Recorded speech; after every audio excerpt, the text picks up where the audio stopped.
Forget about the stories you've read in history books. Our food customs are our most direct connection to the world of the past. This is history that you can touch, smell, and above all, taste. It's lovely. The rituals of breakfast, lunch and dinner are something I think we take for granted, as if they have always existed as they are now. I think I'd have preferred it fried. You'd have a heart attack by lunchtime.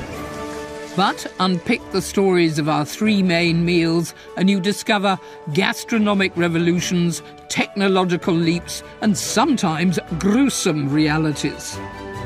Decay is also going to cause really bad breath. Yes, I think I've had boyfriends like that. I never miss a good meal, but food is about more than just filling up. There's a rich and complex history to our daily meal times, and that's what I'm setting out to explore. Right, dig in.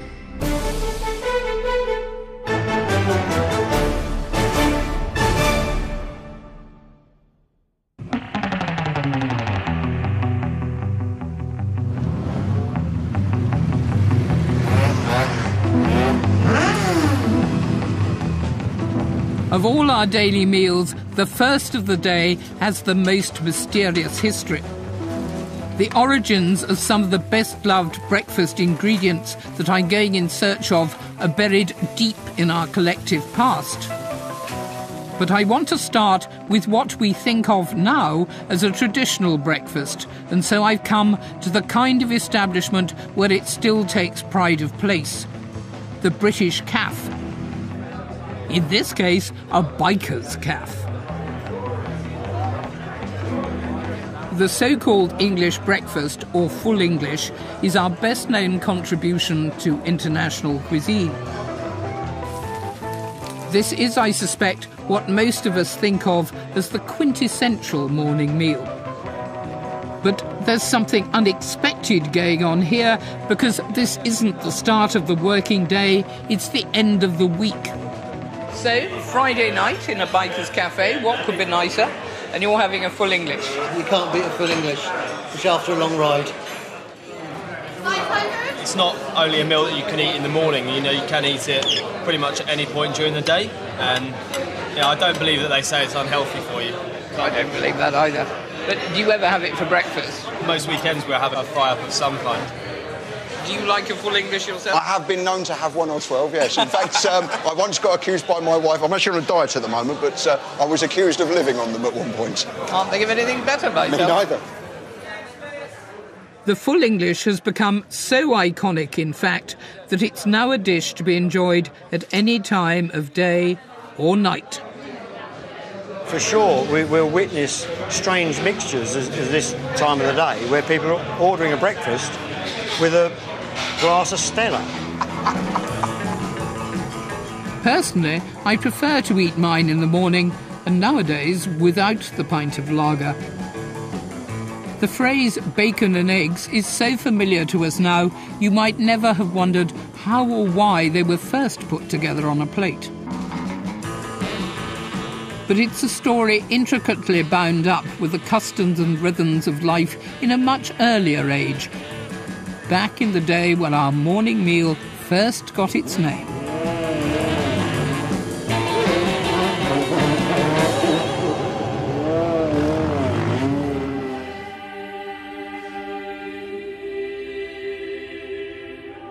In the Middle Ages, the Catholic Church determined what you could eat and when. One of the most important rules was that no one should eat until after morning mass. Only then could you break your fast. We also have the clergy to thank for creating the combination of bacon and eggs, although it came about almost by accident, because for roughly half the days of the year, the church forbade people to eat meat at all.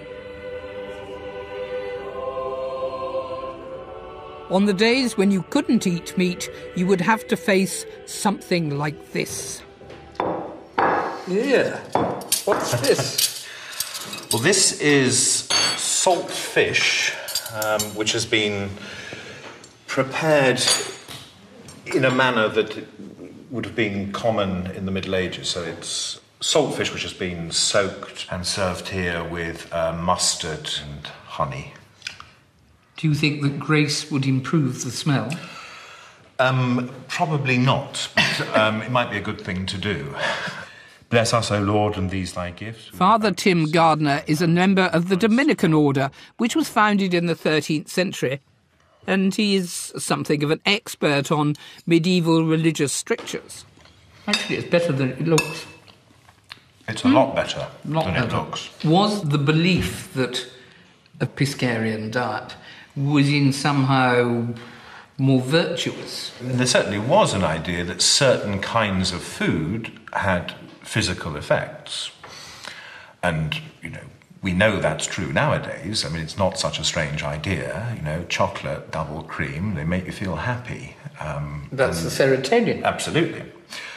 So meat is flesh. Mm-hmm. There was an idea around that because meat is the product of sexual reproduction, there was a clear connection between meat in particular and sex. So, you eat meat, you're going to be thinking about sex, which is not what you want monks and friars to be thinking about. Not if you're taking a vow of celibacy. Absolutely. No, that is fascinating. I never actually thought of, the constrictions on meat eating as being because meat was the product of obvious reproduction. One of the reasons. Yeah. No, that's a new one to me.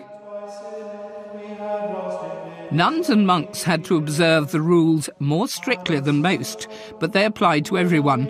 And the most intense period of abstinence in medieval times was Lent. It became traditional to fill up immediately beforehand on all the things you would not be allowed to eat, which is why we have pancakes. But this is also the point at which bacon and eggs comes into the story. In Lent, it's a time when you can't eat eggs, and that's a significant source of protein. Something else, of course, that you can't eat during Lent is meat.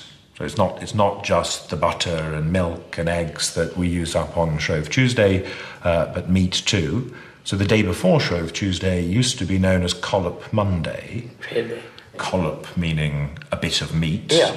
And that was a time when scraps of meat might be used up. So if it was pork, bacon, you'd also have eggs that you were trying to use up. So there you have it. You're full English. Bacon and eggs. So that's how it all began, with a single day of indulgence in the medieval calendar just before Lent.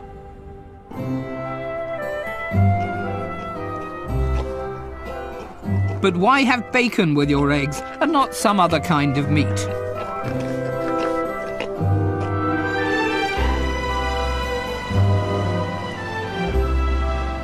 To find out more about the origin of our best-known breakfast ingredient, I've come to see an old friend of mine, Jan McCourt. He's a pig farmer. So what breeds have we got here? Mainly purebred British Lops, which is the rarest of the British rare breeds. And they do us very well. They have good large litters, they're very hardy, and they taste very good. Yes, absolutely do they. My favourite pig. British Lops. And a couple of saddlebacks. Looking at Jan's happy herd, it's not hard to imagine the scene in a medieval village when almost every cottager would have kept pigs. They are wonderfully low-maintenance animals, and given enough space, they can be largely left to forage for themselves, which is very much how Jan likes to do things. What is your philosophy of stock rearing? Well, when I approached farming from a different life... from banking? Yeah. I'd always wanted to farm and to take as extensive as opposed to intensive an approach as possible. And so rear pigs, for example, in family groups, use the woodland as much as possible. But that's very medieval, isn't it? Yeah, it is. Pigs were kept in small numbers by individuals, and there was a sort of almost a ritual as you ran into the winter where the family pig would be killed and the whole rota of using every little bit of the animal started. Having killed one of their pigs, someone in the medieval family would have had the job of butchering it and curing it, just as Jan does. Ah, Here we have half a pig. excellent. What's that of? That's a British Lop Gloucester Old Spot cross. So we count 3 ribs in, pop the knife in, feel the way through alongside the bones. Mind yourself there. Just bring it over. Now, of course, there'll be lots of butchers watching this who will be incredibly critical. I'm not a butcher. I'm a poet. A poet. Oh. And we'll just take that out to leave the leg. So there you have a loin of pork. Mm-hmm. This is a mixture of the salt and saltpetre and the various ingredients that you need to dry out the loin. This process takes a minimum of a week. Most medieval families wouldn't be able to afford to eat a whole pig in one go, naturally. They would have had to make it last, perhaps for several months. And so, to preserve the meat, they cured it. Cured pork is, of course, bacon. Now, I've left the rind on, because traditionally, obviously, rind should stay on the bacon, and it's one of the delights of it. Now, I can feel the moisture already beginning to leach out because of the salt. So normally that would have been done actually in a container, and then it will go into a tub and you turn it every day for a week. So do you have one you cured earlier? I have. We'll nip over to the kitchen in a minute, and I've got it all sliced up and ready for us to get the sizzle going.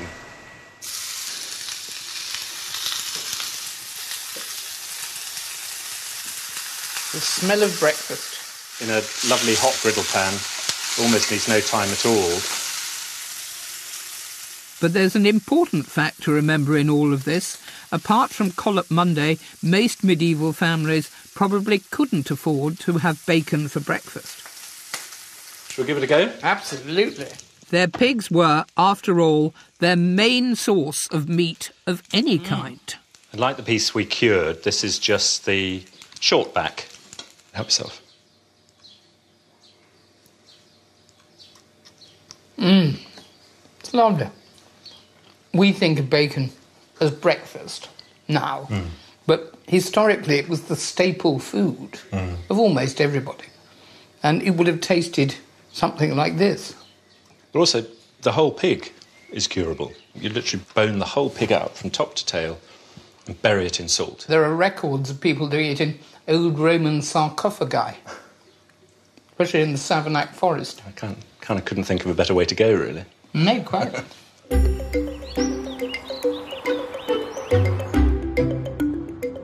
Bacon, in fact, only became associated with breakfast in the 17th century, an age of relative prosperity when people were no longer so tied to the land. Which leads me to wonder, what, if anything, do we know about our earliest breakfast customs?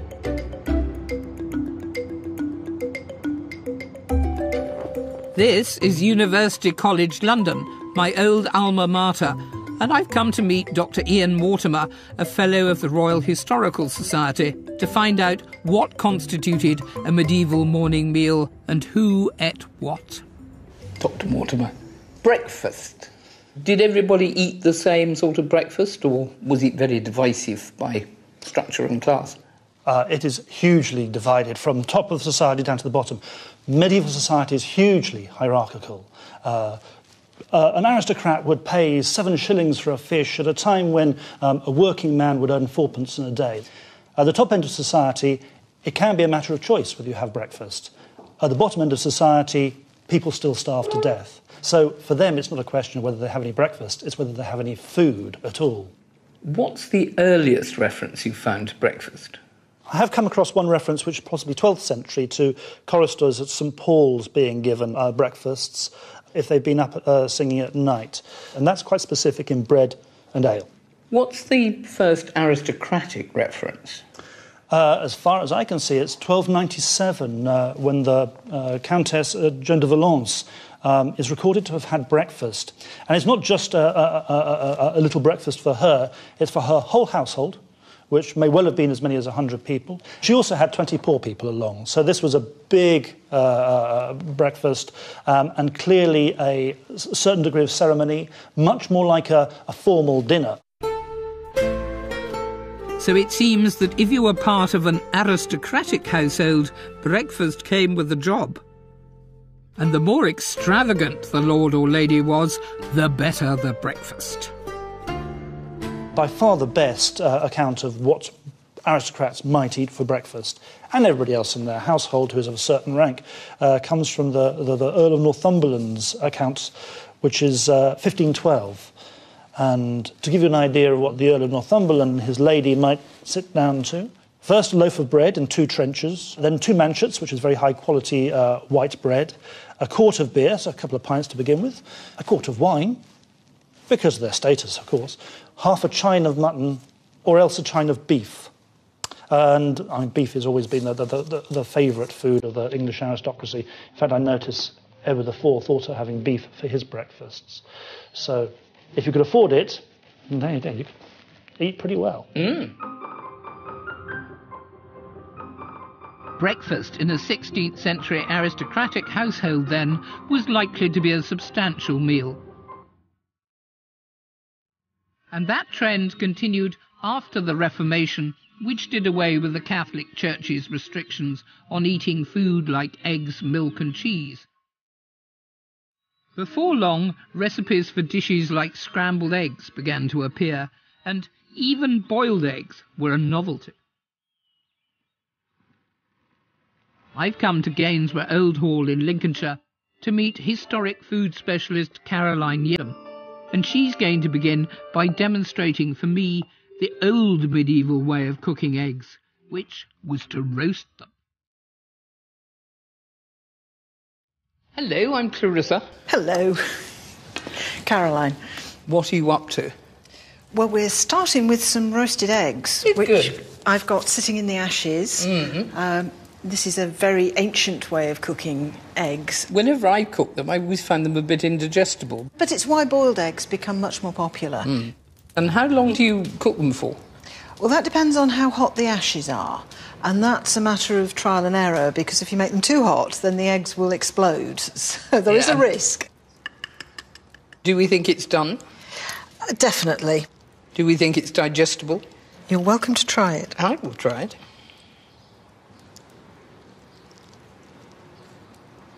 Not bad at all. Oh, good. Not bad at all. I think I'd have preferred it fried, but... Thankfully for egg lovers, help was soon at hand in the distinguished form of Robert May, who, in 1660, published the first comprehensive English cookery book. The accomplished cook contains over 1,000 recipes, including instructions on fried eggs, an early form of scrambled eggs, and 21 kinds of omelette, a recently imported French dish. Omelettes are now a breakfast favourite, but you'd be hard-pressed to go to work after May's recipe according to the Turkish mode. It calls for expensive luxuries like lemons imported from Spain or North Africa, which were only available to the rich, cinnamon from Ceylon, and a particular type of roasted meat. Hare omelette, that's something out of the ordinary, is it? There seems to be an explosion in the 17th century of people finding different things to put in omelettes. I've got some chopped almonds here and chestnuts and pine kernels. Gosh, this is going to be very dramatic. What's that? This is cinnamon. Nutmeg. And some freshly grated nutmeg. So that needs to be mixed and popped on the fire and heated through. The principle of making an omelette might seem straightforward to us, but although the basic ingredients weren't new, the equipment to cook them was. After centuries of literally roasting in front of an open fire, cooks now had access to a new piece of kitchen technology, With a brazier, they could cook with charcoal, and that meant they had much more control over temperature. Well done. Hooray! So this is the hair mixture. Mm-hmm. I'm going to put these on the edge. And slices of lemon, which of course are very extravagant and fashionable. And I'll scatter some. What, marigold petals?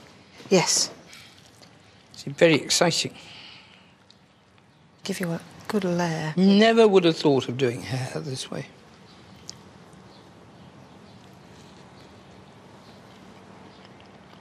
Gosh, that's nice. Gosh, Good. that's really, really nice. I love all the different nuts as well as the hair.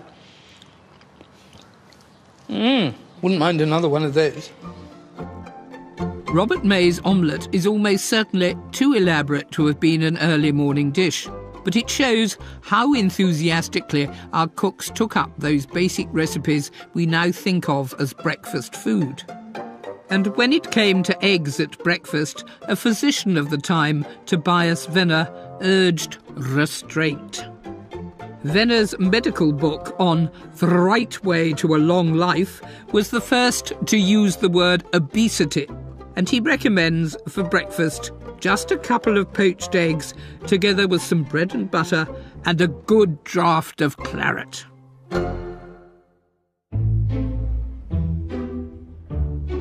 Wine or beer was the traditional morning drink for centuries, but our early morning drinking habits began to change with the arrival of coffee in the 1620s. Before coffee became a breakfast pick-me-up, it was a social drink served in coffee houses, which first appeared in the 1650s. But it was tea imported from China and first sold publicly in 1657 that was adopted more quickly as a domestic drink, not least because it was easier to prepare. Tea was certainly the beverage of choice in this London household when it was the home of Dr. Samuel Johnson, the renowned author and lexicographer. But, surprising as it may sound, tea drinking became a serious social concern during the 18th century amongst a certain class of persons. Tea. Thank you, how lovely. Would you like nothing sugar? As historian Jane Pettigrew explained to me. Now, we're in Dr. Johnson's house, and he was a man who was, without being harsh, addicted to tea. He called himself a shameless and hardened tea drinker, and he drank it right through the day and well into the night, I think. Not everyone was quite so keen on tea, were they? No, it's interesting that as the labouring classes began to drink more tea, some people seemed to thoroughly disapprove. And you wonder whether it was because they really seriously thought tea was bad for people or because they disapproved of it being brought down into the lower classes. This was an aristocratic drink, a luxury drink, an expensive beverage. How dare these people drink tea? But some quite prominent people wrote very serious tracts against tea drinking. So Jonas Hanway, social commentator, decried the fact that chambermaids and housemaids were losing their bloom because of tea drinking. So this was quite an argument that was rattling around in the background at the same time as other people promoting tea as a very health-giving beverage. So by what date would it have become regular at breakfast or more normal at breakfast? I think probably by the late 1740s, 1750s, it's beginning to appear at the breakfast table, and breakfast rooms are actually a separate room in the house, so that this was where you went in the mornings to actually have your breakfast tea. The arrival of the breakfast room, the breakfast table and breakfast tea completed the picture of the morning meal as we might recognise it today, although with rather more niceties than we have now. So, tea and breakfast. Yes, here we are at the beginning of the 19th century, and tea has taken its place at breakfast as the recognised drink. And the soft-boiled eggs are particularly relevant because the first reference anywhere in literature to a soft-boiled egg is in Jane Austen's Emma. When Mr. Woodhouse is proposing to Mrs. Bates that she should have a soft-boiled egg. Searle understands the boiling of an egg better than anyone. I would not recommend an egg boiled by anyone but Searle. So how do we know these are the sort of things that Jane Austen and her contemporaries would have been eating at breakfast? Literary references. I mean, wonderful source. The boiled eggs in Emma, the brioche in, I think it's in Northanger Abbey, where she said, I wish you would not talk so much about the French bread that is served at Northanger. And that, of course, would be the French brioche, bread. Yeah. And literary references seem to infer that it was a stretched meal. Just suited your lifestyle, I suppose. But then also, of course, breakfast parties became very fashionable and started at 10 and ran through till 3, 4, maybe 5 o'clock in the afternoon. So not breakfast at all, no. But a party, a major all-day party.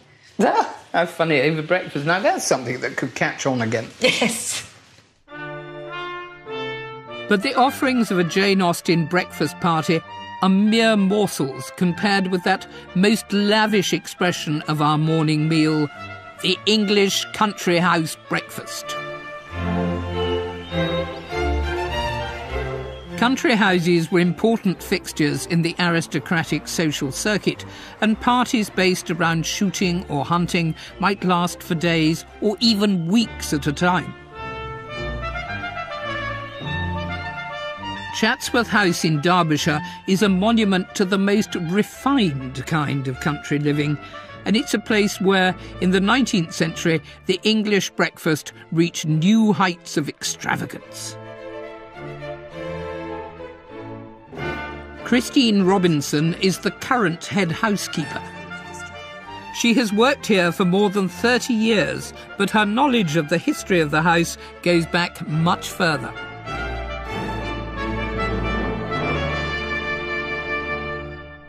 Here we are in the great dining room. Wow, look at this. It is an amazing room, isn't it? Incredible. So the table's set here for dinner, but of course this is where the guests would have come down and had their breakfast. And there would have been a buffet on the side, as there is here, which would have been laden with cold meats, game pie, probably pheasant, because they would have been shooting, after all, over the weekend. Lot of pheasant. Lot of pheasant, and yes. Devilled pheasant legs. Delicious for breakfast. The main dining table would have had freshly prepared food, different ways of cooked eggs, fish. There would have been lots of different sorts of breads, and also, of course, tea, coffee, and also hot chocolate. Why did people come here in particular? Because this was a winter house, wasn't it? It was a winter house. The family were staying in their other houses at different times of the year. They came to Chatsworth from October through probably until February. And so it would have been an opportunity, really, to gather their friends and acquaintances together, to go shooting, to show what Chatsworth had to offer. And part of that was the lavishness of the breakfast table. And you've got a family association with Chatsworth? Yes, I have. My grandmother was the youngest of 11 children born at Beeley, which is about 3 miles away, and her mother, my great-grandmother, used to come and help out in the kitchens when they were really busy at this kind of fabulous house party that we're talking about. We had a cook when I was growing up who had trained at Chatsworth, and this was regarded as being a very good reference because the amount of experience she would have had training here. And she was a very good cook. I owe it all to her, really. But despite all the sumptuousness on offer, if you were a lady, you might prefer to start the day with breakfast in bed. Just coming now into the Wellington bedroom, which was named in honour of the Duke of Wellington, who was one of the many guests that came to stay.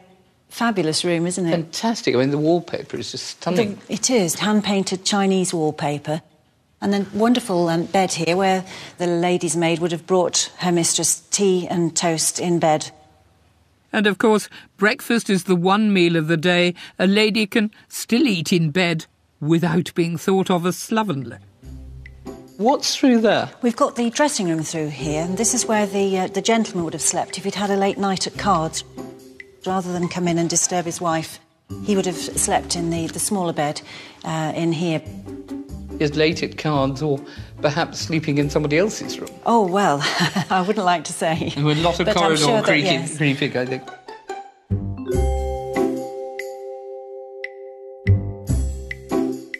If the Chatsworth corridors did creak, they must have been at their noisiest in the days when the notorious Marlborough House set and the future King Edward VII were frequent guests. Hannah Obi is the curator at Chatsworth, and she's been making a study of the social life of the house. Althorpe, yes. Earl Spencer. Yep, exactly. Chatsworth, of course, was famous for country house parties with country house breakfasts as part and parcel of the celebrations. But tell me a bit more about the parties. The parties, I think, really took off in the 8th Duke's time. But towards the end of his life, because he had this 30-year love affair with Louise, who was Duchess of Manchester, and after her husband died, they got married, and she brings all these amazing people up from London and had these incredible house parties. So it really is the high point of Edwardian high-octane glamour. I like that. High-octane glamour. What have we got here? So what we've actually got here is an illustration from 1901 when there was a house party for Edward VII and Queen Alexandra, but also present was his mistress, Mrs. Keppel. You've got the 8th Duke of Devonshire, and you've also got his new wife, Louise, or Lottie as she was known. So she and Mrs. Keppel are flanking Edward VII. One of Edward VII's favourite breakfasts, and I don't know if he had it here, was you hollowed out an onion, you boiled an onion and hollowed it out, and then filled it with a dish of chicken livers cooked in cream and brandy. Put it back in the onion, put the lid on, just gave it a little longer in the oven, and then he would have that for breakfast. I just can't imagine having that for breakfast. But then, when you think about how many pheasants he was going out to shoot when he left at about 10 o'clock in the morning, that might actually make a bit of sense. We've got a wonderful photograph of him just on the back of a pony, sort of going over the moors, looking very, very heavy going, I think it was. Yeah, so maybe that's why he needed a good breakfast in the country, but I'm not sure so much in London what his excuse would have been. I think gluttony. All the same, Edward VII's hugely indulgent breakfast was very much in keeping with the spirit of the age. A recommended menu for a large party would typically have more than 24 hot and cold dishes, including such delights as eggs in aspic, cookie of shrimp, hashed venison, and broiled pigeons. I've chosen a very particular Victorian breakfast speciality, and I'm going to ask Chatsworth's current head chef, Dan Brazil, to cook it for me. Hello, you must be Daniel. Hello. Hello. I've got a chore for you. OK. I have here a rather strange book by an anonymous Victorian gentleman called Major L, and he gives breakfasts for large parties for the month of August. Kidneys, lobster, and a sole Colbert. Ah, sole à la Colbert. In Francatelli, chef to Queen Victoria, he gives a recipe for sole à la Colbert, which is sole fried, and then you take the bone out, stuff it with maître d'hôtel butter, pour over some maître d'hôtel sauce. Seems like a lot of butter for breakfast, so... Well, over to you. Do you not have a cooked breakfast? I very rarely have time for a cooked breakfast these days. I don't think many people do. Maybe a treat on a weekend, on a Sunday, or perhaps the birthday if my wife's feeling generous. So I've got some seasoned flour here. So you've rubbed it over with flour, and you're painting it with the beaten egg. We're using lemon sole today. I'd imagine that Queen Victoria would have had Dover sole. And then you're going to dip it in some breadcrumbs, fry it in very hot lard or frying fat to swim it. So swimming in fat. He says cook it until it's well done. I mean, I wouldn't cook a fish until it was well done. When done, cleverly, we're relying on you to be cleverly, remove the backbone without deforming the fish. Coming. Look at that. I'm most impressed. Finally, we're told to fill the fish with 2 ounces of maître d'hôtel butter. That's butter with chopped parsley and onion. And then serve it with maître d'hôtel sauce, a white sauce made with another 2 ounces of butter. Sole à la Colbert. Amazing. Extraordinary to think they ate that for breakfast. You'd have a heart attack by lunchtime.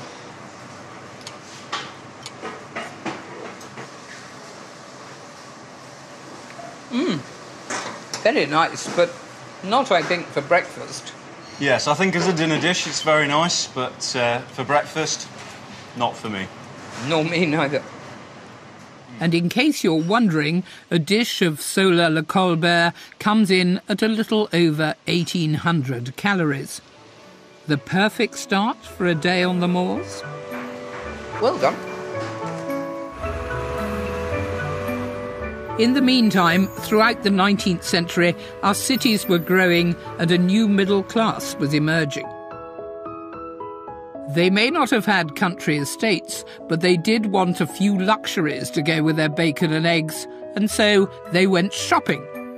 And there was one establishment that prided itself on knowing exactly what the right sort of person should have on their breakfast table. Fortnum & Mason was founded by a former royal footman in 1707, but by the 19th century it was providing the newly rich with access to goods that had once been the preserve of the gentry, as the store's archivist Andrea Tanner explained to me. It's lovely to be here. Again, I spent a lot of my childhood coming around Fortnum's with my mother. Thank you very much. When I was a child, Fortnum's was a great place if you needed it for pointing you in the right direction. Yes, I think the shop has always had an educative role. When the shop began, its customers were only the aristocracy and the landed gentry. But, you know, the British Empire grew, people became more prosperous, and those who had a bit of money and now had a bit of leisure wanted to have what the aristocracy had. They wanted to know the right thing to eat, the right thing to wear, the right thing to say. So the sort of thing that Fortnum's would do would be, you know, if someone wants to know what does the Duke of Grafton, what sort of tea does he have, gently you would be directed towards a suitable sort of tea, a suitable blend of coffee, particular made-up dishes for breakfast, because we had an enormous department where if you weren't up to making your veal patties and croquettes and so on, we would make them for you and get them to you in plenty of time for breakfast. But even when I was young, and when you came to Fortnum's, it wasn't like this. You didn't handle things. No, you weren't allowed to touch anything. Heaven forfend. You were met at the door by a gentleman in a frock coat who would bow to you, and he had a little notebook, would determine your name if he didn't know who you were, and determine what you would like to buy, and then he would lead you around and make suggestions to you, but you weren't allowed to actually touch anything. You were allowed to taste things, but no. And then, of course, no money passed hands at Fortnum's in those days. Everything was on account, so you got to enjoy the goods a good month or two before you actually paid for them.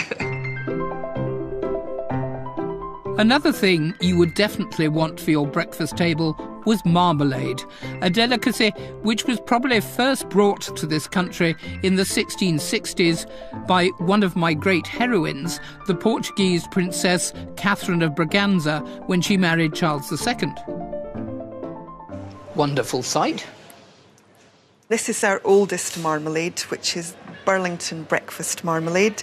You can see the peel in there, and this was made for the first Earl of Burlington and made to a recipe that actually was his chef's recipe. So we were given the recipe in the 1730s. Have you always sort of made marmalade and sold it? No, we haven't. It wouldn't have occurred to us to make marmalade because our customers had staff who made homemade marmalade. But we would have sold them the sugar and also the citrus fruits to make it. Brilliant, I love that. But it was really the First World War and the demands of the Western Front. That's when we started making our own marmalade. But we didn't put them in jars, we put them in tins because it was much safer to send it out to the officers. Used to send to my father.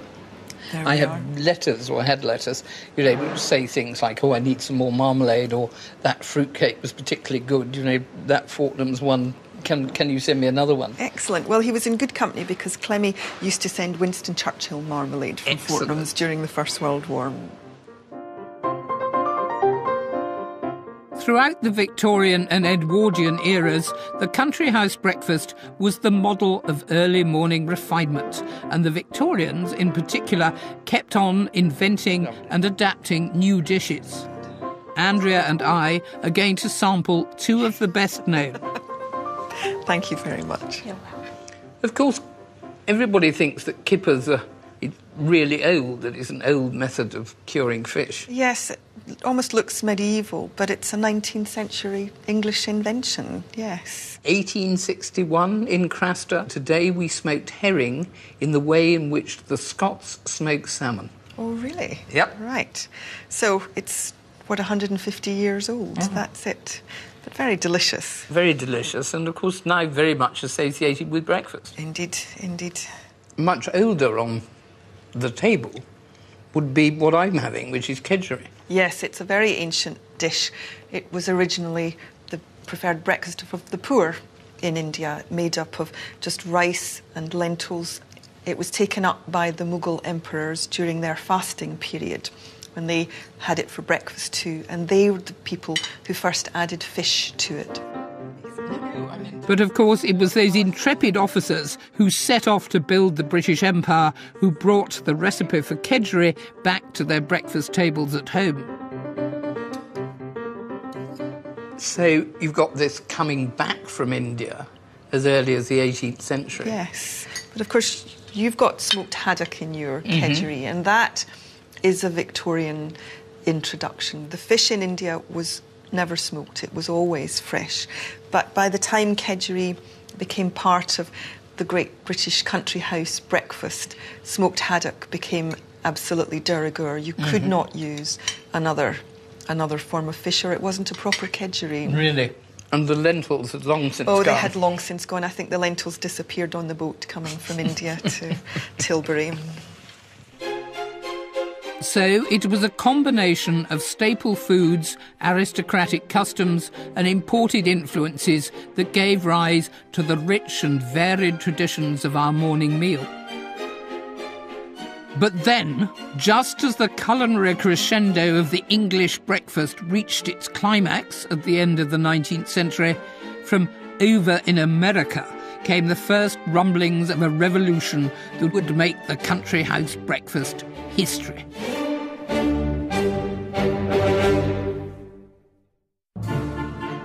The man in the hat is Dr. John Harvey Kellogg.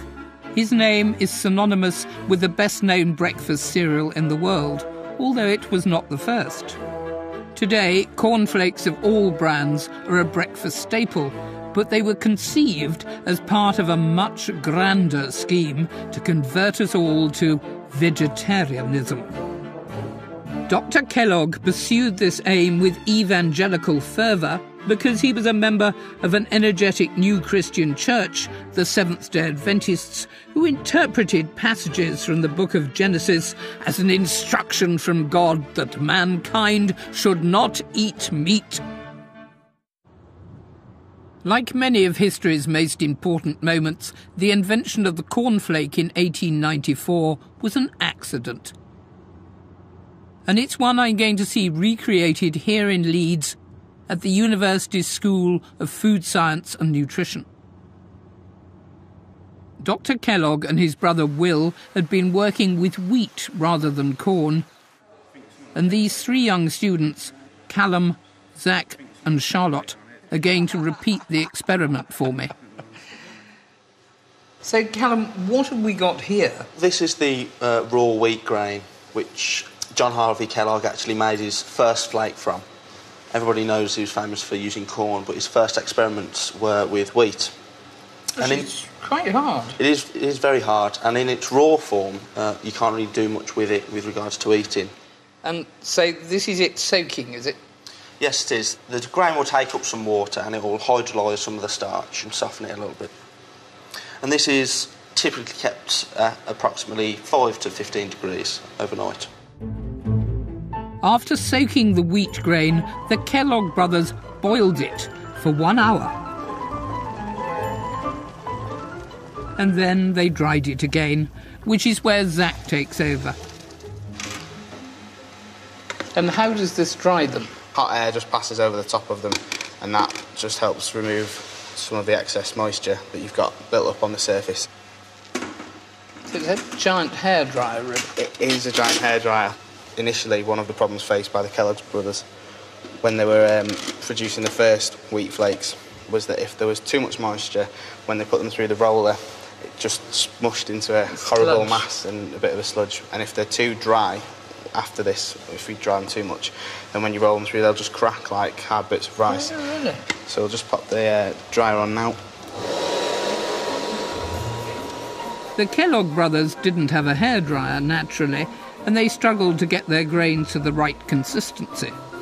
Until, that is, they accidentally left a batch standing for several hours. By the time the brothers noticed their mistake, the grains were mouldy, but they were also the perfect consistency for rolling into flakes, as these are now. Now we've laid them all out on the sheet, it's just time to cover them over and then pass them through the roller. And that's my job. Just goes round and through. Just like an old-fashioned mangle. Yeah.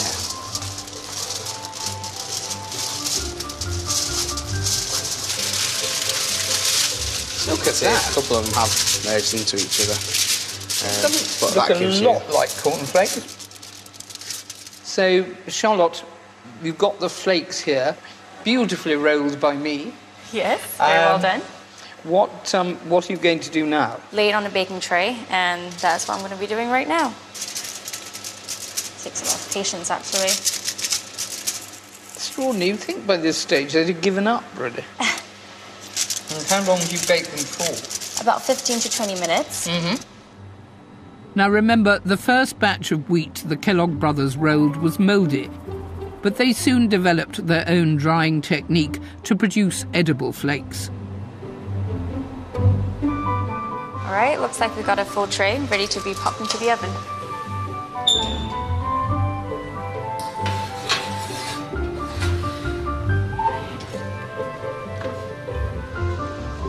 All right, so these are nice and warm right out of the oven. If you would like to give a taste.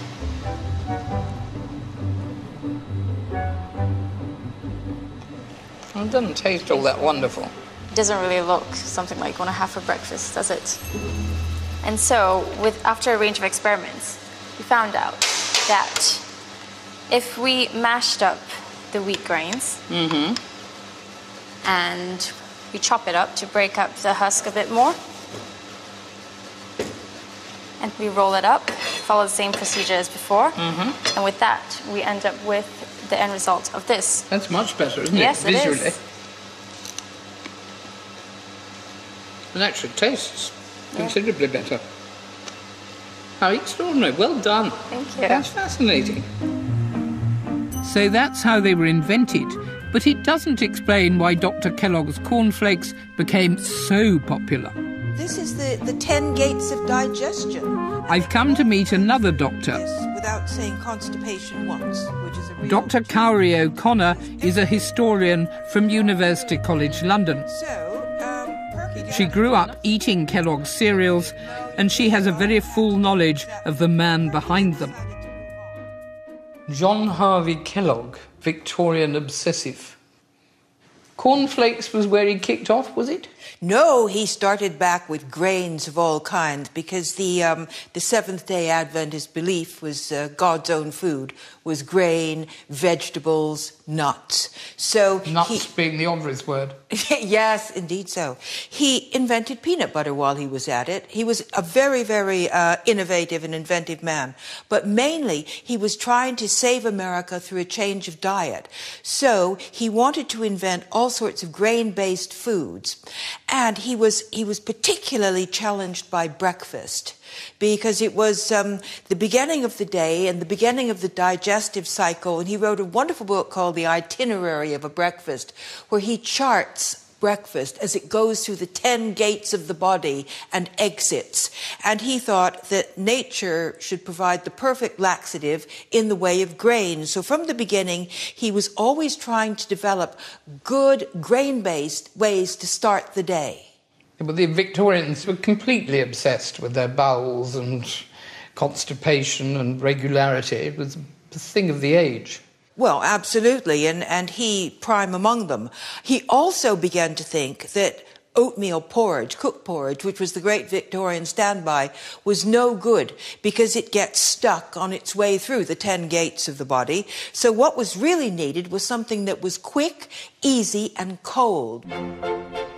The testing ground for the cornflakes recipe that Dr. Kellogg and his brother devised was the Sanitarium, a health spa in Michigan that the doctor managed. It was the guests here who were the first to try the original cornflake in 1895. So this is the foundation of the Kellogg's empire. These golden flakes of corn, very, very light.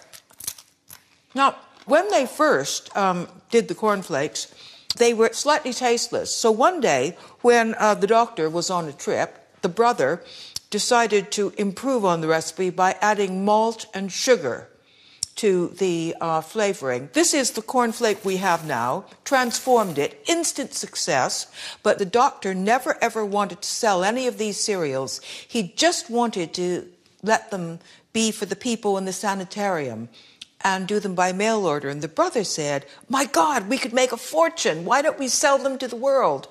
And they fell out. The decision to sell cornflakes as a product drove a wedge between the two Kellogg brothers. It was the younger one, Will Keith, who founded the cereal company in 1906 and became a multi-millionaire. The principle of adding sugar to cereals to stop them tasting like horse food, as Will Kay once said, created a breakfast bandwagon. The doctor's idea of an unadulterated grain-based meal was transformed into a whole range of products, some of which the Kellogg Company found could be marketed very effectively to children. And this is their masterstroke. Frosties. Yes, with Tony the Tiger. One of the most iconic characters ever created for anything, the king of the breakfast table. Great. Right, that's it. Compare this, which is a sugar-covered cornflake, to the standard cornflake. Well, this is twice as heavy. Yeah. It must be the sugar, but there we are. And the child is going to want to rush for the sugar. Absolutely. Sugar-frosted flakes, as they were known in America, were launched in 1952, but the sweetening of cereals didn't stop there. 6 years later, an even more tempting, child-friendly product appeared. Cocoa Pops. So you not only have something that's sugared, but you have it with cocoa. And then you put on milk, and it turns into chocolate milk. I mean, who can resist that? And think of what the doctor is saying by this time, spinning in his grave like a turbine, I should think. I don't know that I agree with the doctor's prognosis that everyone would benefit from a grain-based laxative. All the same, even though there's less sugar in many Kellogg cereals now than there used to be, I have to say a sweetened cereal for breakfast isn't for me.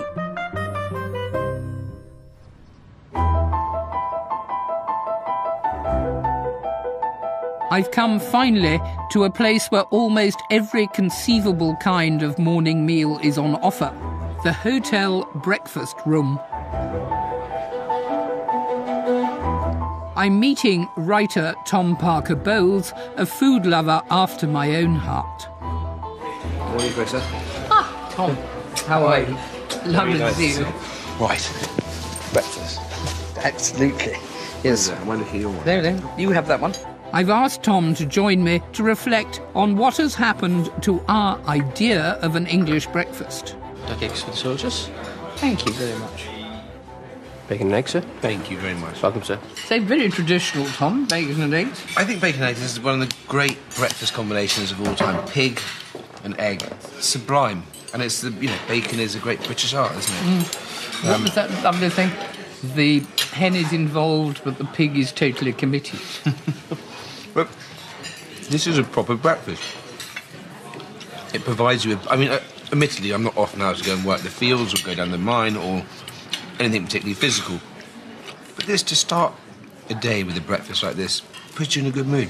Whenever I go away and stay at a hotel, I always have the full English, because it's something quite wonderful and glorious. And do you think when people go to hotels, even people who don't normally eat breakfast, that they'll have breakfast? Yes, it is. It's luxury to have breakfast now, I think, to have a cooked breakfast.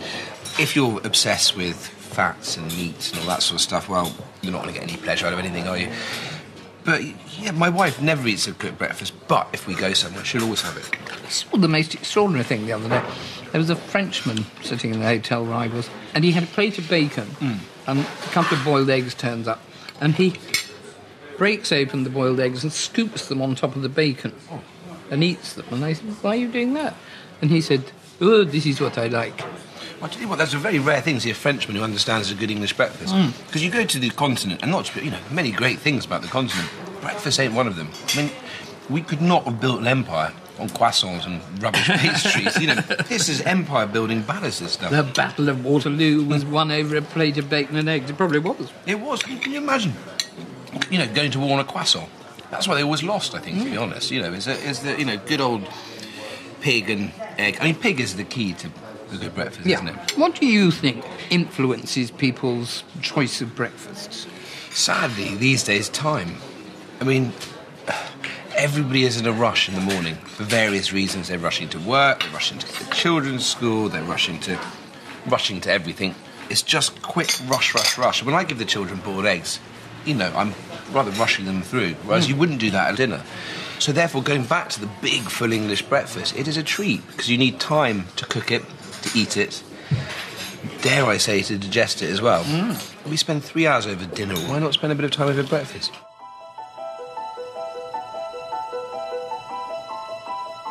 Breakfast cereals have been around for more than 100 years, but I prefer our older cook traditions, although maybe not so la la Colbert. Like all good food, a good breakfast comes at a cost. And, as much as anything, the real cost these days is time, which is perhaps why we mostly restrict our morning indulgences to when someone else is doing the cooking.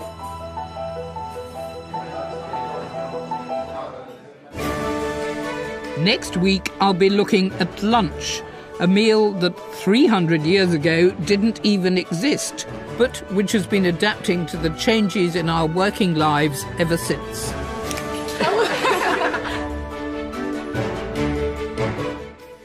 And the glorious food season continues here on BBC4 with Michelle Roux's profile of Escoffier in the first MasterChef at 9 on Monday, and that's followed by the chef who conquered New York.